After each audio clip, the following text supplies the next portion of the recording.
Hey, it's Tito here with the Buckeye Blitz, FanStream Sports powered by DSP Media. You can follow me on Twitter at FitHappens, where you can find me there. Download our app. It's free for Apple and Android users. You can chat with us through the Facebook group. You'll find that. You can chat with some hosts there as well. But make sure you follow me on Twitter, the X, for more information on different things going on with Ohio State sports and fantasy football as well. So let's get into this first. Ohio State, we talked about the spring game already. And one of the biggest areas of concern for Ohio State right now is the defensive line. They've got to replace a lot of talent there. And there's some guys they're in on that we're waiting to see. They're transfers that we're waiting to see if Ohio State's going to be able to get. The first one is Bo Atkinson. He's a defensive end from North Carolina who's transferring. He's got a couple of years of eligibility left. Big guy. He's 6'6", 265. He had 7.5 sacks last year. But yeah, he's 6'6". I've heard 270 also. So somewhere in that range. He's probably the gem out of all the defensive line transfers out there right now. He's an end, and so hopefully Ohio State can get him. Last time I did some research on it, looked like he's going between Ohio State and Georgia. Ohio State has a slight edge in that one. Also, Syracuse defensive tackle Murad Watson. He's one of the best defensive tackles in the country as a freshman last year. He's 6'3", 313. And again, Syracuse is he's leaving Syracuse to go to the transfer portal. He's another one that is very much coveted by Ohio State. Also, Tony Pikes. He's from Georgia Southern, defensive end. He's 6'3", 290. He's got 3 years left. Pikes will be visiting Ohio State to see if that's a match for them. But Ohio State, if they get all three, great. If they get two of them, that's great too. But I really like to see Bo Atkinson as like my top choice as someone they could get. Sam Houston, switching over to the offensive side of the ball. Sam Houston State offensive tackle Orion Irving, who's got 2 years left. He's 6'6", 310. Another offensive lineman who's also in the mix for potentially coming to Ohio State as a transfer is Justin Terry from West Virginia. He's 6'5", 320. Now, he's from Pickerington, Ohio, so he's close by. Makes a lot of sense. Ohio State's done a really good job with Pickerington players coming through the system for Ohio State.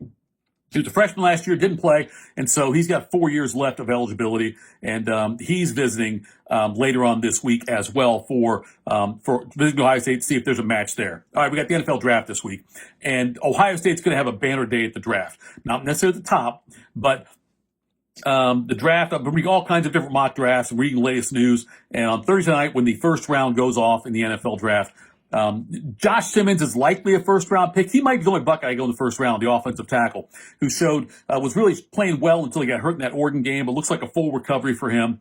But Josh Simmons, I think, is the most likely first-round pick from Ohio State to go in the draft. Emeka Egbuka, he's got first-round talent. If a team's in love with him, they'll grab him in the first round, but there's talk he might slip to the early second. I still think if you get him late first, early second, you're getting a steal. Emeka Egbuka is probably the most polished and ready wide receiver in the draft. Other guys may have better, more talent, like as far as faster, taller, whatever, more dynamic catches. If you're looking for more of a sure thing to a wide receiver, Emeka Egbuka is your guy. So someone might get a steal with him if he lasts till the end of the first round. It feels to me, I don't know if it'll happen or not, but if he's there when the Chiefs pick, this seems like a pick the Chiefs would consider making, and bring him in on that. The Chiefs identify wide receiver talent, and I think Egbuka would be fantastic in that Chiefs system. The other one too, Donovan Jackson. Offensive guard and offensive tackle.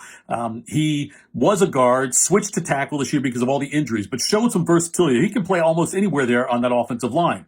Teams are going to like that. In the salary cap era, if you can pay a rookie contract to a guy who can play either guard or tackle, that's a very beneficial thing. The injuries on Ohio State's offensive line sucked last year. The Simmons injury was awful. But one of the bright spots is for someone like Donovan Jackson is the ability he had to then show his versatility and move around. So I think Jackson's probably late first, early second.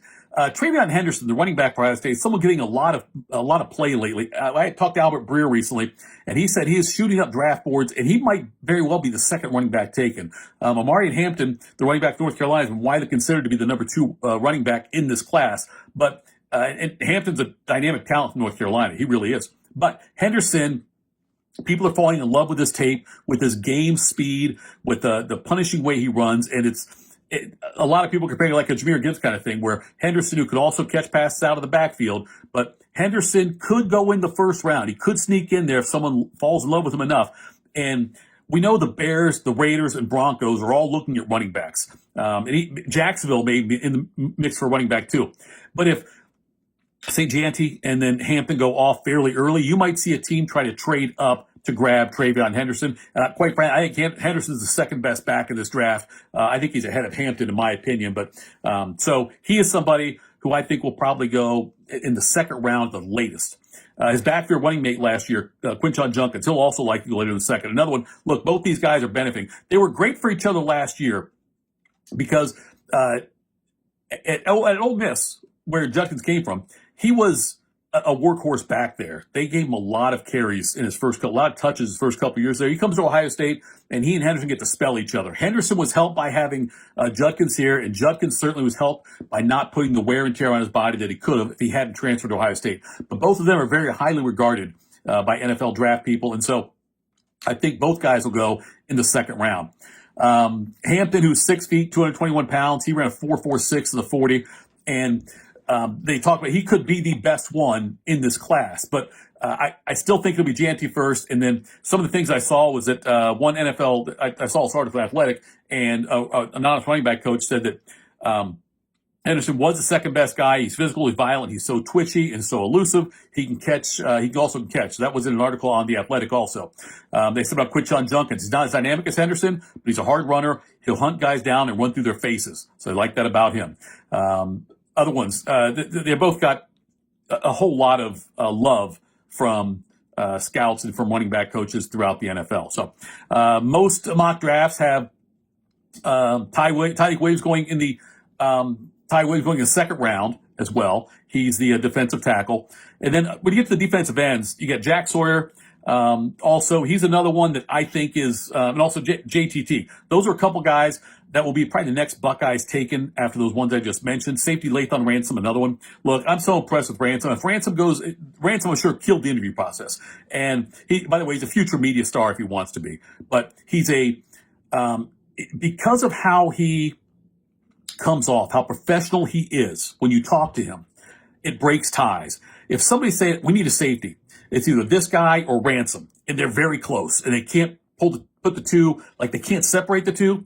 Ransom's going to win the ties on that one because he's also going to he can be a special teams beast his first year, but I think he'll be a really good NFL player as well. And a team will get a steal if they get him like in the 5th or 6th round would be great. Not necessarily for Ransom's pocketbook, but great for the team, whoever drafts him. As far as Will Howard goes, I didn't skip over him accidentally, but every time I think of Will Howard, I think about the 1983 draft where you had 6 quarterbacks famously go in the first round. You had Elway go to the Colts, who gets traded eventually, but like Todd Blackledge went.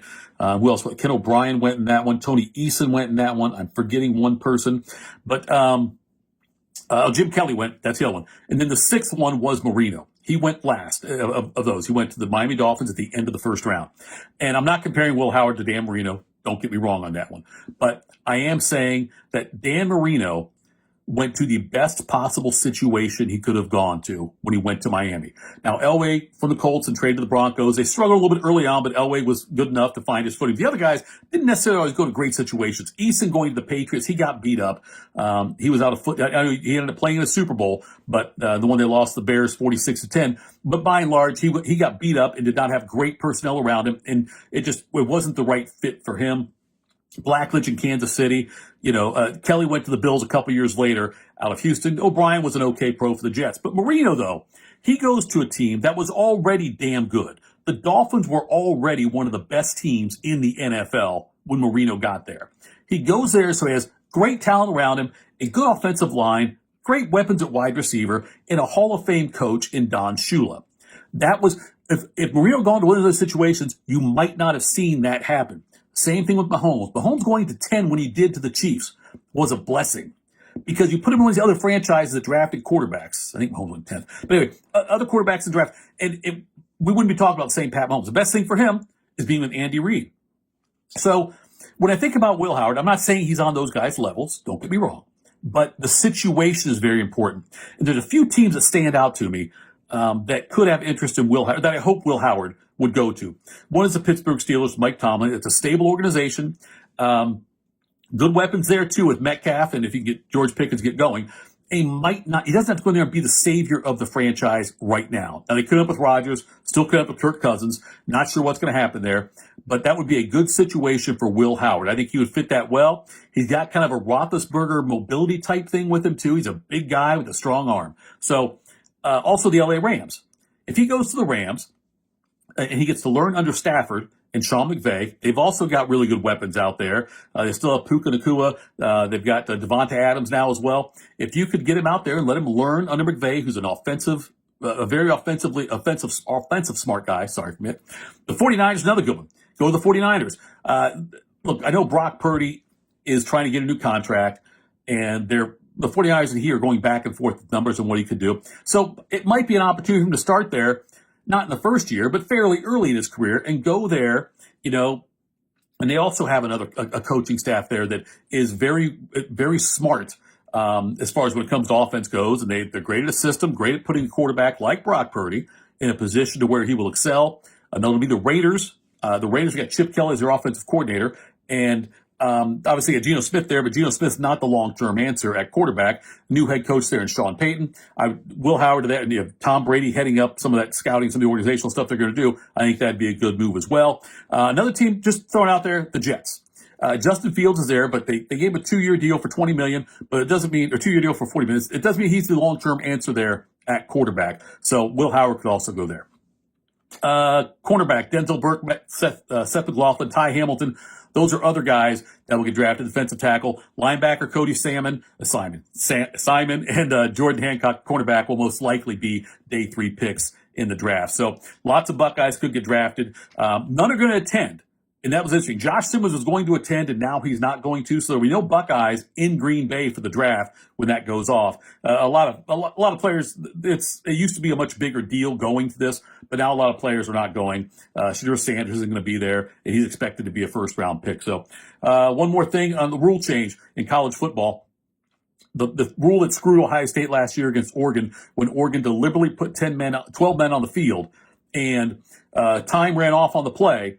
And then Ohio State got the yardage and all that, but nonetheless, it was deliberately done by Oregon to take time off the clock. Well, now they've changed it to where if that happens in a game, if the defense puts 12 on the field, the offense has the option of resetting the clock back to where it was. They still get the yardage, but they can say, you know what, we also want to reset the yardage, go back, or reset the clock to where it was when the play started. So it was going to happen. It's inevitable. It's going to happen because of all the backlash that was thrown out there at Oregon and at Dan Lanning for what they did in that Ohio State game and the way they won. All right, that's it for the Buckeye Blitz. Thanks so much for tuning in. Again, download the free app, Apple and Android users. Follow me on Twitter, @ThitHappens. Buckeye stuff happening all the time, even in the offseason. We'll talk again soon. Take care.